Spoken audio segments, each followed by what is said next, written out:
કાંકરેજ તાલુકાના દેવદરબાર જહાંગીર મઠના 1008 મહંત શ્રી બળદેવનાથ બાપુ પાકિસ્તાનના બલુચિસ્તાન ખાતે જવા માટે રવાના થયા.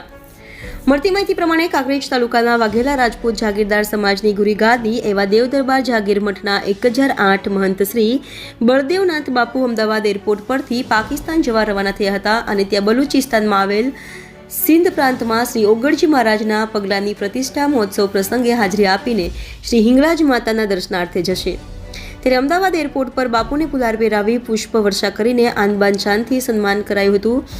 ત્યારે સમગ્ર વાતાવરણ ભક્તિમય જોવા મળ્યું હતું અને મિશન ન્યૂ ઇન્ડિયાની ટીમ દ્વારા જય શ્રી હિંગળાજ માતાના નારા લગાવ્યા હતા અને શ્રી ઓગળજી મહારાજના જય ઘોષથી ગુંજી ઉઠ્યા હતા. ત્યારે 1008 મહંત શ્રી બાપુ બળદેવનાથ આશીર્વાદ આપીને ભારતથી પાકિસ્તાન જવા માટે રવાના થયા હતા. જોકે આશરે 15 દિવસ સુધી બાપુ પાકિસ્તાનના બલુચિસ્તાનના સિંધ પ્રાંતમાં શ્રી ઓગળજી મહારાજના પગલા પ્રતિષ્ઠા મહોત્સવ પ્રસંગે હાજરી આપીને મા હિંગળાજ માતાના મંદિરે દર્શન કરશે અને કાંકરેજ તાલુકાની 18 આલમના શ્રદ્ધાળુઓ માટે ભક્તિભાવપૂર્વક સાક્ષાત પરબ્રહ્મ પરમાત્મા શ્રી ઓગળજી મહારાજના આશીર્વાદ કાયમ રહે એવી શુભેચ્છાઓ પાઠવી હતી.